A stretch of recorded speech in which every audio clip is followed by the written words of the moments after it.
Nah, pertanyaan saya, mengapa Allah ini memilih yang sebagai simbol korban ini domba? Kenapa nggak binatang lain, Pak? Kayak babi, kayak apa singa gitu. Kenapa mesti domba nih? Ya. Apakah domba ini punya klasifikasi khusus, Pak? Ya. Atau mempunyai sifat-sifat khusus gitu?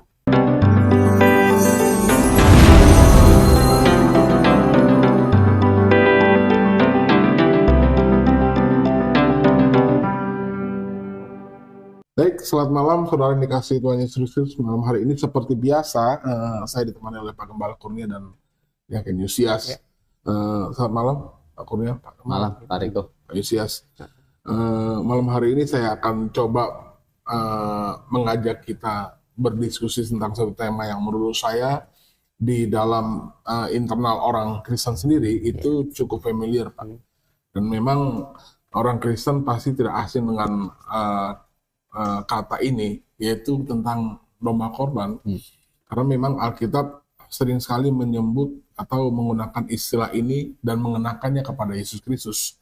Permasalahannya adalah bagaimana Alkitab bisa menjelaskan terminologi kata domba korban ini secara lengkap. Artinya supaya penonton bisa memahami bahwa apa sih sebenarnya makna yang tersirat di dalam kata domba korban ini. Persembahan domba korban. Iya, karena memang saya melihat di sosial media berseliweran tentang pemahaman yang salah tentang domba korban. Artinya justru mengorbankan manusia yang di dalam perjanjian lama sebenarnya tidak ada, tetapi akhirnya diganti menjadi manusia, dan itu akhirnya melenceng kemana-mana pemahaman seperti itu.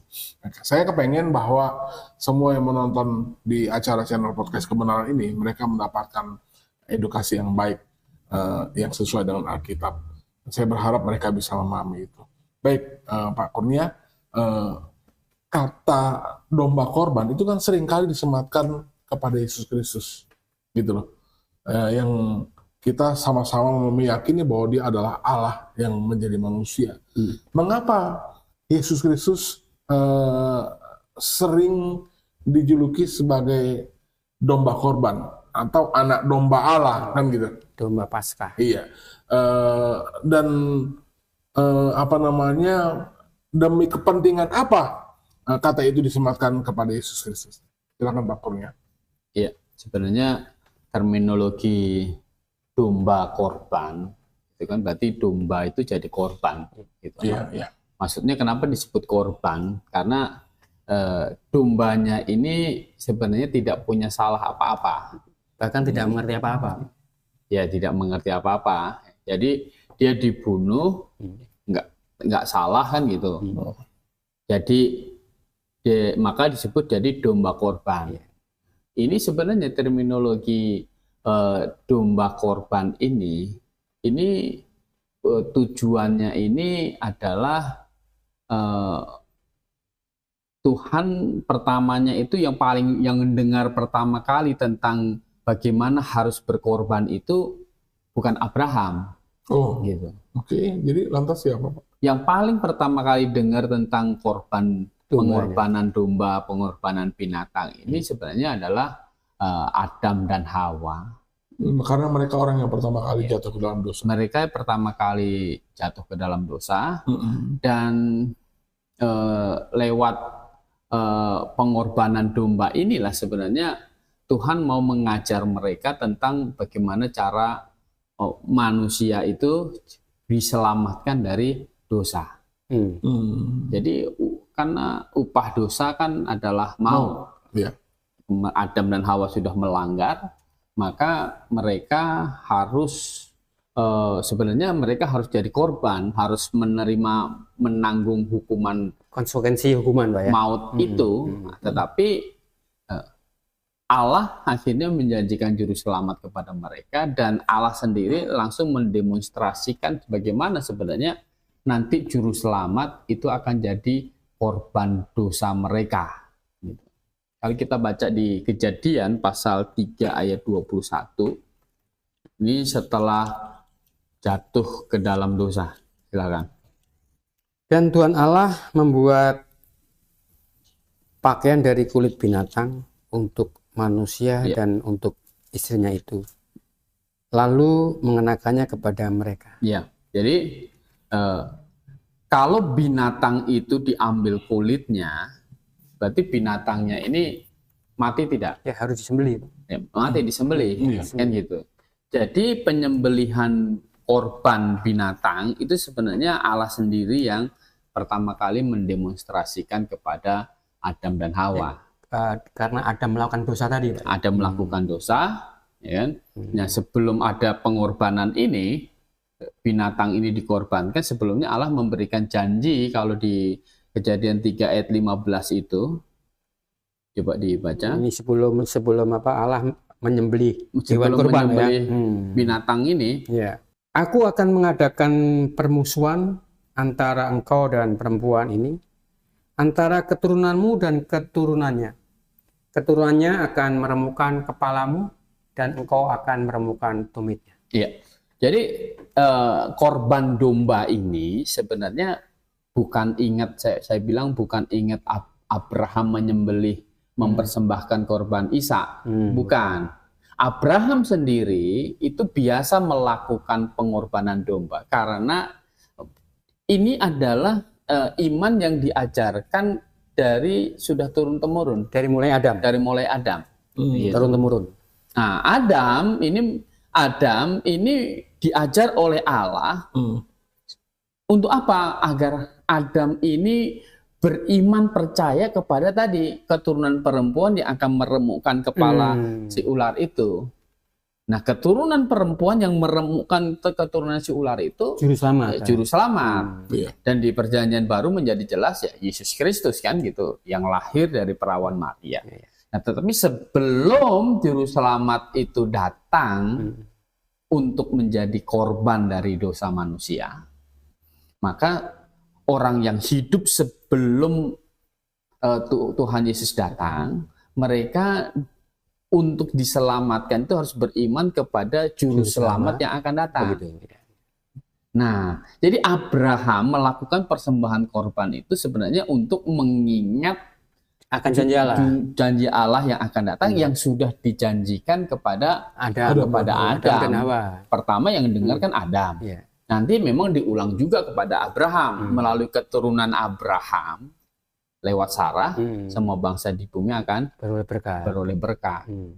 Maka ketika Adam dan Hawa punya anak Kain dan Habel yang sama-sama mempersembahkan, Kain mempersembahkan apa? Hasil tanaman. Hasil tanaman, gitu kan. Sementara Habel mempersembahkan domba. Dan persembahan siapa yang diterima? Si Habel. Persembahan si Habel yang diterima, gitu. Karena Mengapa persembahan Habel yang tepat, Pak ya? persembahan Habel tepat?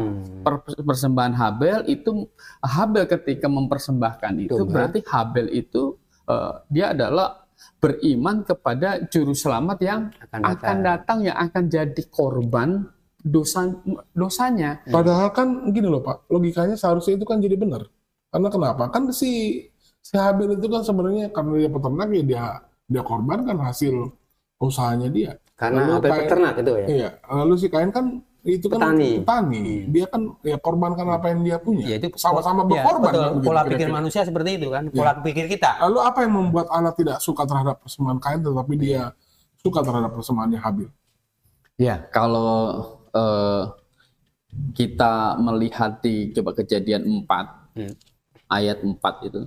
Habel juga mempersembahkan korban persembahan dari anak sulung kambing dombanya, yakni lemak-lemaknya, maka Tuhan mengindahkan Habel dan korbannya dan korban persembahannya itu. Ya, ayat 5 Kain Tetapi Kain dan korban persembahannya tidak diindahkannya. ya oke. Jadi persembahan Habel yang Tuhan indahkan, ya kan? Berarti persembahan Kain, Habel yang berkenan kepada Tuhan. Ya, Kainnya itu tidak. Ya. Kalau kita bandingkan di dalam kitab Yudas pasal 1 ayat yang ke-10 dan 11. Akan tetapi mereka menghujat segala sesuatu yang tidak mereka ketahui, dan justru apa yang mereka ketahui dengan nalurinya seperti binatang yang tidak berakal. Itulah yang mengakibatkan kebinasaan mereka. celakalah mereka karena mereka mengikuti jalan yang ditempuh Kain. Oke. Dan karena Jadi Kain itu katanya celakalah mereka yang mengikuti jalan yang ditempuh Kain. Nah, digambarkan sebagai apa? Mereka itu menghujat. ya, Jadi Kain melakukan persembahan itu adalah hatinya itu sebenarnya hati yang melawan Tuhan, gitu. Dia mau punya cara sendiri untuk supaya dia diselamatkan, gitu loh. Jadi dia mau punya ide sendiri. Itu adalah ide Kain itu adalah tindakan Kain mempersembahkan sayur-sayuran itu adalah pemberontakan sebenarnya, penghujatan, gitu. atau dikata tidak taat, Pak ya. Ya, tidak taat, gitu. Sebenarnya masalahnya ada kalau Kain itu taat, maka kan Kain walaupun dia peternak, walaupun dia petani, Ya. ya, dia bisa minta dengan adiknya, Ya. kan begitu. Nah, jadi bukan persoalannya dia nggak bisa mempersembahkan binatang domba, gitu kan. Tetapi persoalannya adalah di hati dia itu ada pemberontakan, gitu. Atau penghujatan. Ada penghujatan. Ya, maka dia mempersembahkan yang dia mau, bukan yang Allah mau. Kenapa domba ini penting? Karena ini domba ini sebenarnya akan melambangkan atau bentuk dari iman orang yang percaya kepada juru selamat yang akan datang, yang jadi korban seperti binatang yang mereka korbankan itu. Nah, pertanyaan saya, mengapa Allah ini memilih yang sebagai simbol korban ini domba? Kenapa nggak binatang lain, Pak? Kayak babi, kayak apa singa gitu. Kenapa mesti domba nih? Ya. Apakah domba ini punya klasifikasi khusus, Pak? Ya. Atau mempunyai sifat-sifat khusus gitu? Ya, domba ini kan adalah binatang yang penurut, gitu, ya kan? Yang penurut, dia kalau secara itu bulu putih, gitu, itu adalah lambang dari juru selamat yang memang tidak ada salah, gitu kan? Tidak ada salah, tetapi rela untuk menjadi korban dosa manusia, gitu. Maka Tuhan Yesus juga dikatakan seperti domba yang keluh yang dibawa kepada pembantaian. Dia tidak membuka mulutnya, gitu. Tidak melawan. Tidak melawan. Gitu. Jadi kita dapat cerita waktu Yesus akan dihukum itu kan. Tidak ada saksi-saksi palsu, semuanya kan dimunculkan, tetapi Tuhan Yesus diam saja. Sampai Pilatus sendiri bilang begini, gitu. Tidakkah engkau memberi bantahan ini? Gitu. Engkau ini siapa?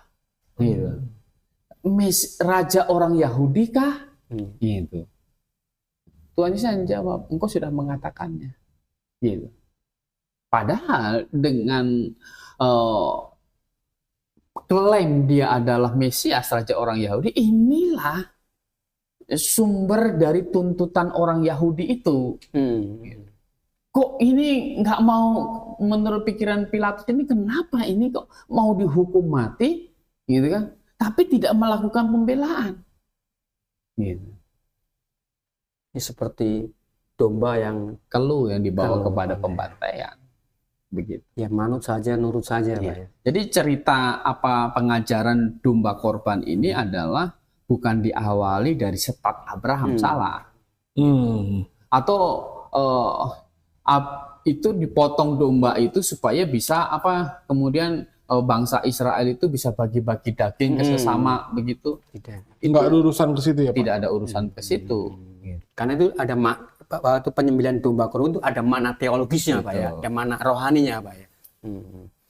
Jadi ketika Habel mempersembahkan korban itu, ya kan, dipersembahkan begitu. Itu bukan kemudian ada daging yang dimakan Habel, tapi di sini lemak-lemaknya dibakar, Pak ya. Dibakar. Jadi nggak ada yang dimakan sama manusia. Waktu itu kan dibakar begitu. habis gitu. Nah, sama seperti nanti si siapa? Nuh. Si Nuh Iya. juga mempersembahkan Keluar dari Batra dia mempersembahkan itu. Iya. Nah, nanti memang akan setelah nanti Israel ada itu baru diatur gitu. Mana korban yang Bisa dimakan nanti diambil imam mana diatur-atur seperti itu. setelah bangsa Israel ada. Jadi bikin korban ini bukan tujuannya bisa makan daging. Iya. Tidak, hakikatnya bukan itu. Atau bagi-bagi daging gitu. Ya, atau bagi-bagi daging atau kita bisa makan daging itu bukan hakikat dari korban itu. Hakikat dari korban itu adalah saya ini orang berdosa. Iya. Nanti di masa depan Tuhan janjikan kirim juru selamat yang akan jadi korban bagi dosa saya. Seperti domba yang dikorbankan. Betul. Makanya itulah Alkitab sering menggunakan Yesus dengan kata domba korban. Betul, Yesus anak domba Allah, Yesus domba korban. Gitu. Jadi seperti itu. Jadi itu tujuan hakikat dari tujuan utama dari persembahan korban di Perjanjian Lama. Dan hanya Yesus saja yang layak dapat julukan domba korban ya Pak. Iya, yang menggenapi hanya Yesus Kristus saja. Hanya Yesus saja, tidak ada tokoh lain. Tidak ada tokoh lain. Gitu. Dan sebenarnya itu juru selamat ini kan sebenarnya dijanjikan di dalam Perjanjian Lama kan. Iya. Nah, orang yang beriman itu menanti-nantikan itu, gitu. Menanti-nantikan itu. Jadi yang nggak beriman nganggap nggak penting, kan begitu. Jadi Habel itu di dalam daftar pahlawan iman di Ibrani itu kan saksi-saksi iman. Habel itu disebut orang beriman. Gitu. Dia beriman. Jadi dia melakukan korban domba karena dia percaya. Seperti Adam dan Hawa percaya. Jadi waktu mereka makan kan mereka tidak percaya. Nah sekarang setelah mereka jatuh ke dalam dosa, benar mereka telanjang, mereka tahu ini akan mati nih. Ya. Nah, puji syukurlah mereka sama Tuhan kan, pasti mengucap syukur sekali karena Tuhan akhirnya kasih solusi bagi mereka. Berarti ini solusi langsung dari Tuhan. Betul. Bukan rekayasa manusia. Betul. Makanya inilah Injil, gitu. Kabar baik. Mereka harusnya masuk neraka, dapat kabar baik, bisa masuk surga. Caranya bagaimana? Allah sendiri kirim juru selamat untuk menanggung dosa mereka. Allah sendiri nanti juru selamat yang dikirim itu akan menjadi korban bagi dosa mereka. Nah, sebelum itu datang, bikinlah itu. Susun batu berbentuk meja, ya disebut mesbah, begitu. Kamu taruh domba di atasnya, kamu sembelih di situ, begitu. Sambil mengaku dosa. Jadi praktek persembahan domba korban ini Allah sendiri yang memberi contoh, Pak ya. Betul, Allah sendiri. Jadi bukan mengingat Abraham mempersembahkan Ishak, bukan. Karena Abraham sendiri melakukan itu karena janji Tuhan kepada Adam dan Hawa, gitu. Ya. Baik, Pak Kurnia. Ya. Saudara, tentang terminologi kata domba korban di dalam Alkitab, kami berharap Anda sedikit mendapatkan wawasan. Ada banyak pertanyaan Pak Kurnia yang akan nanti menyusul di part kedua dalam video ini. Misalkan bagaimana mekanisme cara penyembelihan domba korban, siapa yang melakukan, dan pada saat kapan, kan gitu. Tapi tunggu dulu karena kita akan lanjut setelah yang satu ini. Selamat malam Pak Kurnia. Terima kasih. Baik.